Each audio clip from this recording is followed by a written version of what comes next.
Hey, welcome to TokuTalkers. Today we're talking GoZyuger episode 32 and 33 and Commander Zeztz episode 4 and 5. Why no Omega? We just aren't feeling it. I know it's apparently starting to ramp up, but nah, I'm good.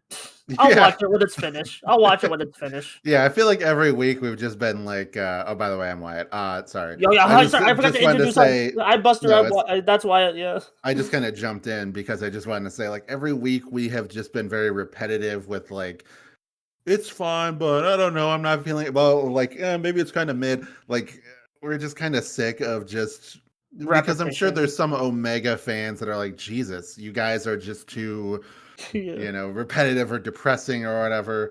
So it's just like, look, if we're not into it, we'll drop it.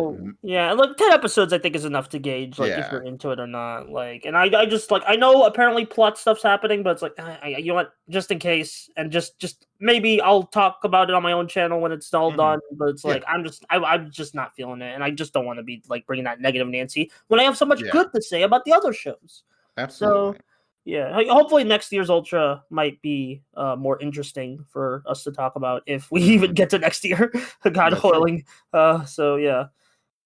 All right, GoZyuger episode 32. This is the most insane episode of Super Sentai I've seen in a bit. Oh my god. Right. There's a lot there's like 4 plot lines that are. This episode remind that meme of the A plot of the episode and then the B plot. And it's like SpongeBob in the back rooms. Both of them are in the back rooms. I'm gonna be real. Everyone's in the back rooms by the end. There's like the A plot of oh, Shining Knife and Sweet Cake are having a marital spat, and then the B plot is Sumino is fucking getting her ass kicked by Ray. Bro, some of the action choreography is disrespectful. I swear to God, it's what, bro? When Ray grabbed her by the horn, I was like, whoa, calm down there. Good. I love that. Yeah, it just and then even the Sweet Cake, Shining Knife and Sweet Cake, it's these two characters have been very much comedic relief. We're getting more of their development, and then what happens at the end of the episode is just oh my god, oh, we really did that. I mean, I was joking about that, but I was oh, you just went there, and then the ending episode, the ending stinger. We'll get to what it means, but first we'll get into the backstory.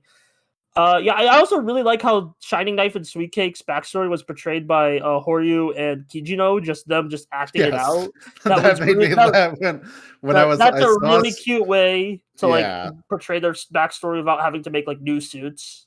Yes, when I saw the interpretation of Sweet Cake, I was like, why does that look familiar? And then it said Sweet Cake conceptual, that was the subtitle next there, and then when it got to Shining Knife, I was like, oh, put it together that was it, and seeing them side by side, and then cutting to the reality where the two actual people are what is going on? What are they talking about or doing? Very funny. Yeah, very. I will say, I'm a big fan of those two characters, so I'm glad that they were given an episode like this that kind of explores their, them fighting with each other and everything. I'm a little bit worried about them as going into the future. Because of given Sweet Cake is just dead. Just I'm curious, if she's gonna stay dead or if they're gonna find a way to bring her back. I don't know. It would be kind of a sad, maybe not a waste of a character, but it would just be kind of sad to see a character like that. Just all right, whatever. She's gone now. This guy, he's important because it reminds me of what Gav did with the siblings, kind of. Those two, or one of them died. Yeah, that I feel I think it was the right move, even though Jeeb didn't really come. I mean, now we're talking about Gav again, but he didn't come back into the story until pretty late, in the 30s.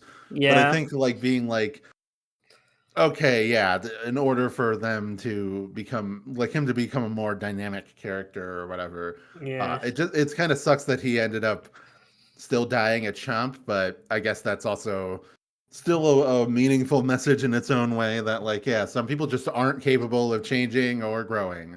I think there are it's not done yet, so I'm still okay, what's gonna happen in the future? It's with these characters, especially because dude, like the implication. I'm just if I have to break it down, like he is his dead wife's corpse is literally attached to him. Right. That's pretty disgusting. Like in When the you get sense down of to like it, yeah. being alive with that. That's like horrifying to think Yeah, about. like I know it's like a funny monster, but still, it's like, damn, dude, Geez, jeez, that's yeah. dark. Yeah. Yeah, like I think that's kind of what I like about GoZyuger. It tackles these very conceptually dark ideas, but it's still like Mhm. it's still like a Super Sentai show, but it still treats those ideas with like gravitas. Yeah. Where I don't know, it's like Um yeah. And and it still yeah, it tackles them in a way a kid can understand. I still feel like a kid can get behind like this. I know people are like, "Oh, the kids like are they scarred for life?" I was like, "No, they can yeah. understand that this is a bad thing or this is like, an interesting idea, you know?" I do have some problems with this episode though that I want to talk Yeah. about. Yeah, talk about them. So near the beginning of the episode, Rico is kind of like explaining, like he's like, you put all Yeah, the he pieces Ray together, dubs Ray and then dubs. yeah, he like explains the plot.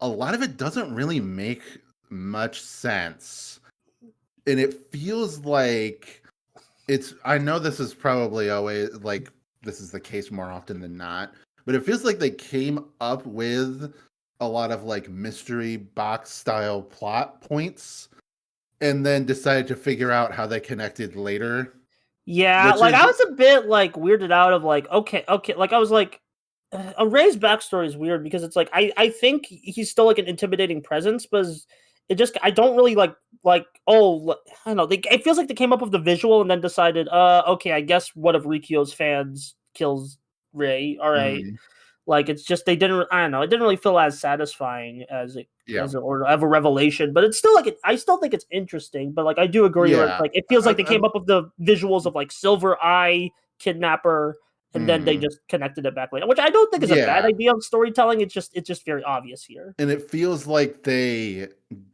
just came up with the idea of a silver-eyed kidnapper, and then they had the red herring with Rico, which they may have always planned to be a red herring, but they could have easily planned it to be like, oh, Yeah, maybe he did do it for some reason, but I think that then they maybe thought of that, and like it just kind of gets messy when he starts to explain like, oh yeah, and then he kidnapped, Oto, and then like for to heal his terminal illness, he's like experimenting on her. It's like that seems like a really like that's a very weak reason, I think, for him to have kidnapped some random yeah. person. Like I feel like I know I feel like less is more in this case where it's like oh we need to give him like just make him just be Yeah. like oh he just being a shit boy after he got revived by the calamity or something, you know.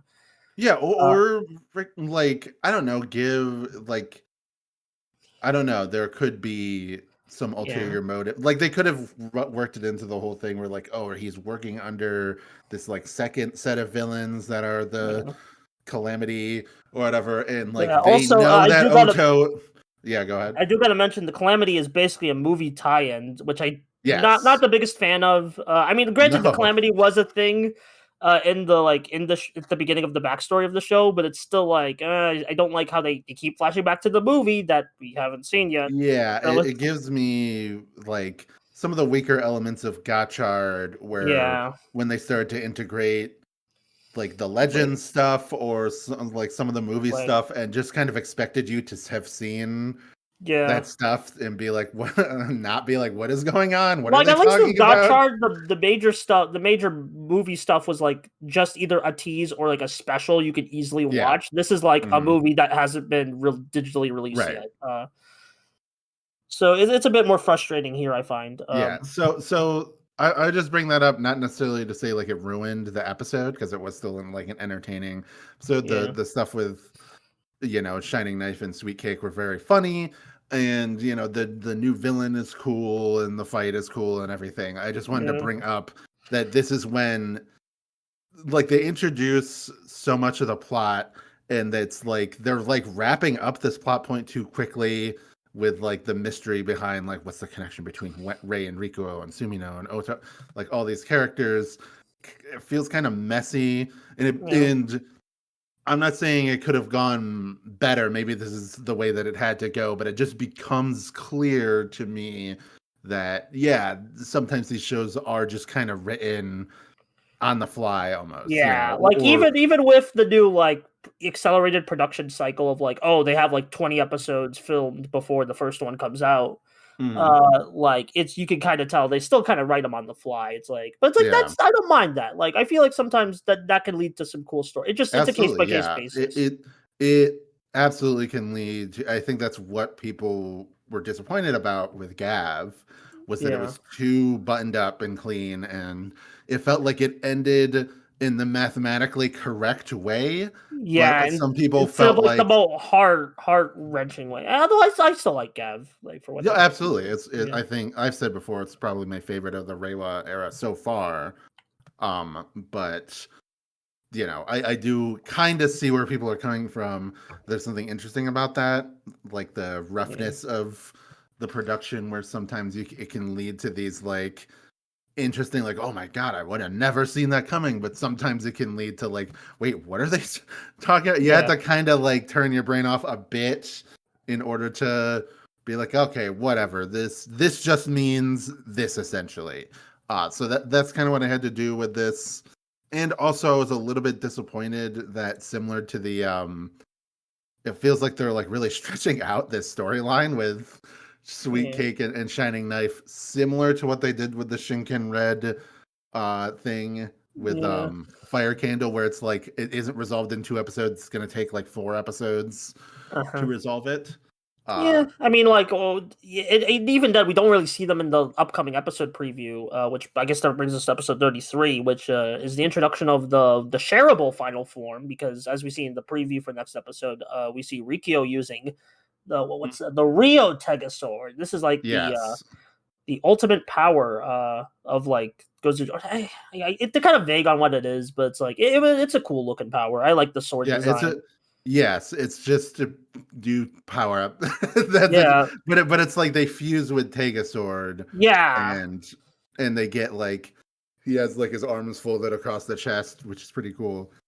yeah. And he gets to talk like through them. It's kind of similar to like Momotaro's or something from Yeah, I was Deno. thinking like of all things, there's this the Power Rangers Operation Overdrive Battleizer where the Sentinel Knight like can talk on the Okay, test yeah. tubes. Like that's Never seen like that show, so yeah. yeah, it was like I've been waiting for centuries. Essentially. Hmm. Overdrive's That's a weird, but it's fun. that's a good I think pull. it's Yeah. ultimately fun. Yeah. But like yeah, I mean I think the power up is cool. I think I always like a good Horyu focus. I know some people are complaining he gets way too over focused, but I think he is a good enough character to warrant such thing, and it is like Yeah. I don't mind. Yeah, I don't really mind it. I mean, I don't know. I guess I've just kind of gotten used to it, as far as I can't really think of that many Sentai uh since like the 90s that haven't like treated the Red Ranger as like the de facto main character. yeah, Um like, even, I mean, maybe there'll be like some twists here and there, but like for the most part, I'm just like, okay, whatever. Like, he's kind of the lead one, so he gets a little bit more focus. He's really like yeah. We selling get the to see toys his and we everything. get to see his like family who he decides to like kind of like he appreciates that they're still around, but it's like I got my own things to do. I Yeah. gotta. Which like I always love seeing like Horyu go on his own streak. Like I Hmm. know they kind of like touch on that a lot in these episodes with Horyu focus, where it's like, oh, Horyu has to make a choice, or like he conflicted about his past and then he has to go Right. forward. But I feel like they mix it up enough every time. So Yeah. This I really liked at the end of the episode, when he goes and makes another delivery to his family, and like the yeah, mom might remember just a little bit like who he yeah, is, like has like a, for some reason, like recognizes him even though she doesn't understand why. yeah. That reminded me of Build. Oh So yeah, yeah. with the That's a real just yeah. always a fan of that kind of drama where like even if we're not together, we still like have that internal connection, Hmm. like that Yeah. we internal that we may not understand, but it's like yeah, Yeah. And the like, yeah, so a lot of good stuff. This was weird. This was strange, as like, because I almost thought like, wait, did I accidentally download, was there 3 episodes? Was there an yeah. episode that I I guess this is missed? where it ties into the movie. Yeah, Because yeah, like I was like, why, this feels like the second part of an episode that didn't have a part one. Like, yeah. it's They because kind it's of supposed to be following the previous one, but that one, like we were talking about, it kind of had to do with like Sweet Cake and Shining Knife plus Ray. And then at the end, it was revealed that he's like, actually, I'm possessed by an evil knight. And then this episode was just like, all right, he's causing trouble. He's got his own like sub knight now. All the guys are getting their ass kicked, and like now, Tono's going on his soul searching journey in another dimension. It felt like I guess I'm glad that they treated it as one episode because they could have easily stretched it out to multiple episodes. Yeah, and like we already got funny. Yeah, I mean they already got the Ray plot ending next week, so just GoZyuger. I talked about this on Bluesky, but like it's very maximalist in its storytelling compared to like the minimalist of like Zeztz, which we'll get into. Yeah, where it's like there's just so much being thrown at you in GoZyuger, and I think both shows work for what they're doing. It's just really interesting to see that contrast of like you got. I hope I'm not nitpicking, or it doesn't sound like I'm nitpicking. I'm really just trying to like dissect and talk about. No, that's fair. All these like weird elements that I find interesting about the show, and then it's like sometimes things that are kind of weird or messy, like we talked about, can like build and make a show.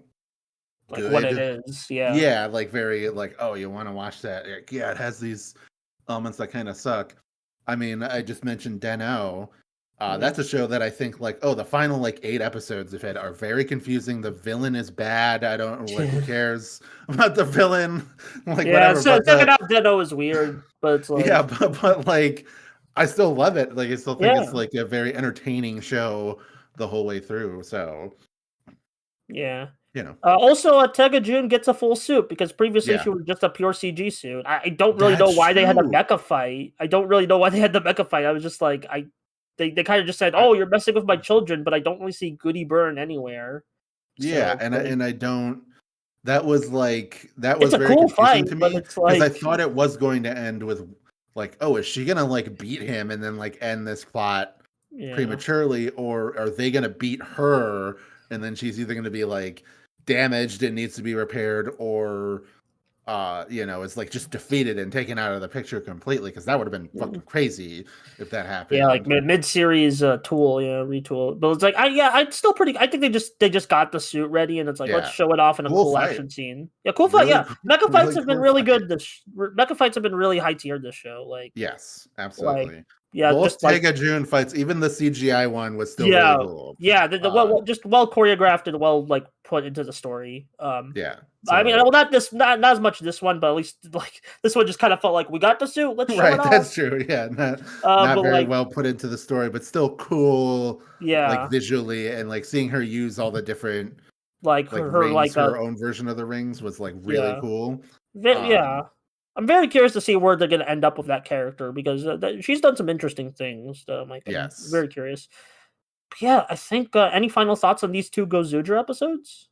I am very curious to see the future of the show. Like I'm interested now as to like, how deep are they going to go with this? Is it just going to be kind of like a side arc sort of thing in the middle, or are they really going to like lean into, this kind of like paradigm or plot shift that happens where like, now we're dealing with the calamity? Because now it seems like they're gonna deal with. It seems like they're gonna deal with the calamity. It's just we're wrapping up this Ray plot as like a lead into the calamity. That's what that is what I think, and I think that that would make sense, because I was feeling similar to like what is it from Car Ranger, the Bozak, that the villains were like too good, like as in they're kind of like cool guys. So it would be a shame if they had to kill all of them. So I was like, I wish they introduced another tier of more evil villains, so that or like like Don Brothers, of course. Where it's like, they introduce like the two there's the Juto, but then there's also the other Noto that show up that are like, all right, we got to take care of these guys. All right, sorry about that. I got distracted. Okay. Zeztz, right? Sorry, I just got fully knocked off my pace. My bad, you guys. Anyway, Zeztz. This was a pretty clean 2-parter. Case 4 Rob and Case 5 Crash. It's kind of like one of the weaker plots I've seen from a Kamen Rider recently. I'll be real. Like, Sure. I think like I don't agree with what everyone's been saying about like the Zeztz, or it's like, oh, it's boring. It's like, no, it's not really boring. I just don't think, and it's like I do think like the fear of heights is a valid fear. It's like to have Yeah. like where it's like the ultimate like the dreamer is like afraid to get on a plane because of the fear of heights. I know some people are like, that's unrealistic. If you're afraid of heights, Sure. like why are Yeah, you on an airplane? if we're getting right into it, Yeah. like I enjoyed this a lot more than the previous two-parter. Oh, Um, really? yeah, it's probably my favorite. I mean, there's only been 5 episodes. two-parters or whatever, Yeah. but like, I think that's actually like a really brilliant twist, and Yeah. it's like really cool because you are sort of trained to kind of go along with the narrative of like, oh, maybe this is like a more complicated, maybe it is like, oh, Yeah. the like at first you're like, oh, it's this childhood lover who doesn't want to give up, his childhood friend, and then you're like, oh no, it's actually the lady, like she's dreaming and has this, fear that, like she doesn't want to do the wedding or whatever, and then like it kind of culminates into, oh, the wedding was just a backdrop for her fear of getting on a plane, because like, yeah, dreams are kind of stupid. Yeah. And, Like and like like I I know feel it's like, like a storytelling, like a story, like for people who like really like traditional storytelling, which I could go on a whole rant about that, but I won't. Where it's like, oh, the dream has to be like narrative fulfilling, but sometimes dreams are just kind of like yeah, silly and shit. And I and think I this think, is yeah, in these match episodes, they finally connected the PAD and Baku, yeah, like fully. Like he was like interwoven with them in the previous two-parter, obviously, but like now they are fully aware of his secret life. They're yeah. working with him. They're in his base with him, Yeah, which and is there's some very really cool funny. action scenes in this episode. Like, I mean, Zeztz has been very great on the action department, but Yeah, like I do like the wing form. I think is yeah, really sick. that's super cool. The Batman Beyond form, Yeah, and then and like, yeah, the new form change that he gets, which I was like, oh wow, it's interesting. It took until like episode 5 for him to get like his first form change. Kind of yeah. reminds me of like Forza or something, where it The took like, wizard. yeah, where it took like a while for them to get to, because usually you get, I mean, with Gav, you just got the next form change in the second episode. Yeah, You just immediately got and the like shit. he's already gotten like slight form changes of like, oh, this is just an additional part to the suit. This is like the first time they've just like, okay, here's a completely new suit for you. Yeah. Yeah, so it's similar. Like I said, it's similar to like Forza, where he gets elect Yeah, states in like episode 7 or 8 or whatever, and yeah. I then think it was like 10 actually that he got elect yeah, states. It was a while.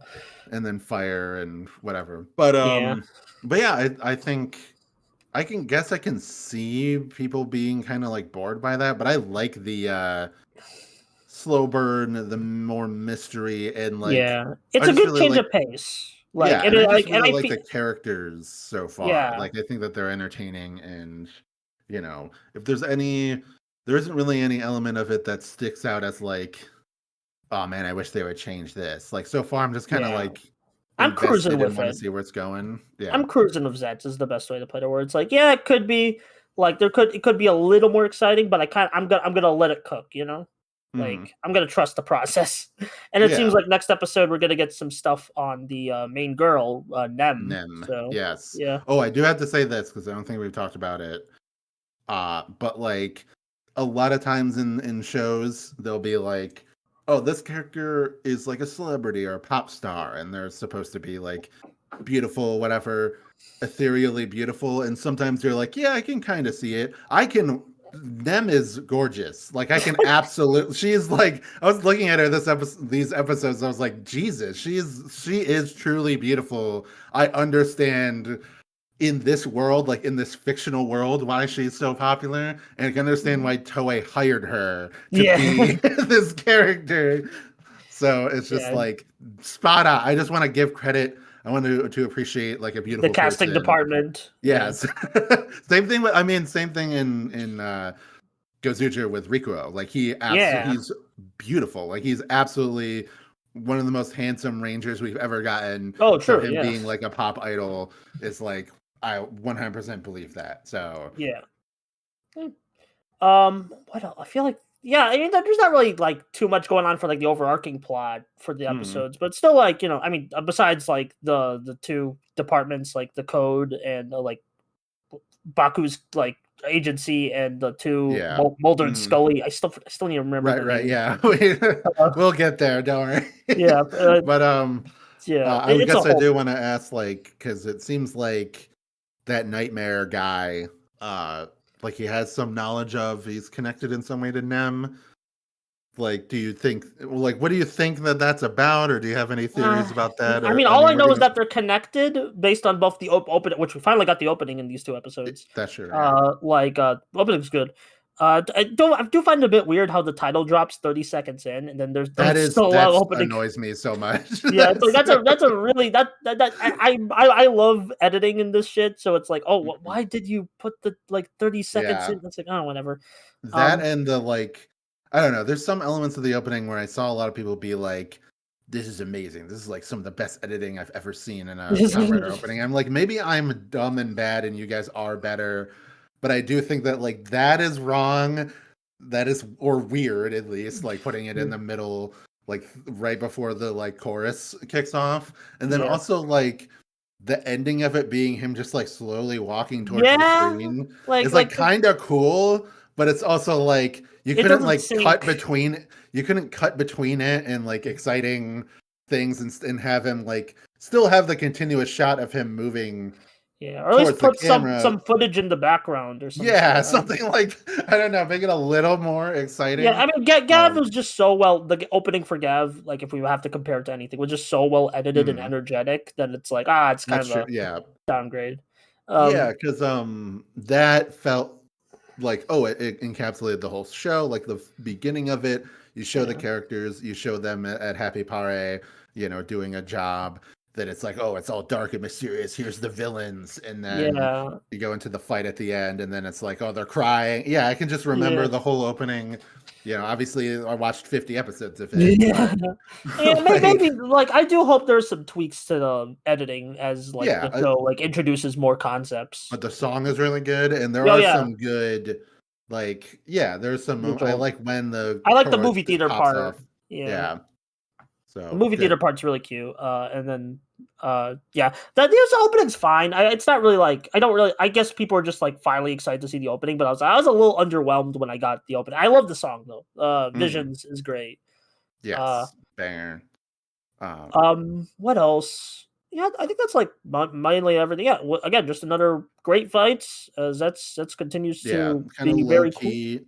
low key episode. Like I said, I get why Yeah. people maybe were like, "Oh, Yeah, this I is still, boring," especially but because like some people are like, oh, they still need to be like hooked by the show. They still don't really feel the hook yet, where it's like, and I'm I like, feel like I was hooked in episode 1, so I'm yeah, just like fair, yeah, immediately like I was hooked. I was like, yeah. okay, I'm Episode one into was a this world. strong opener. That's That like I don't really mind like them kind of like playing the long game right now. Yeah, and I feel like the previous two-parter, like the first part of it, kind of wasted a lot of time with like action scenes in the dream world. It didn't really do much for the plot or like creating like a narrative of like what is the bomber, why is it doing this, etc. Yeah, Whereas like this is a bit more th- solid.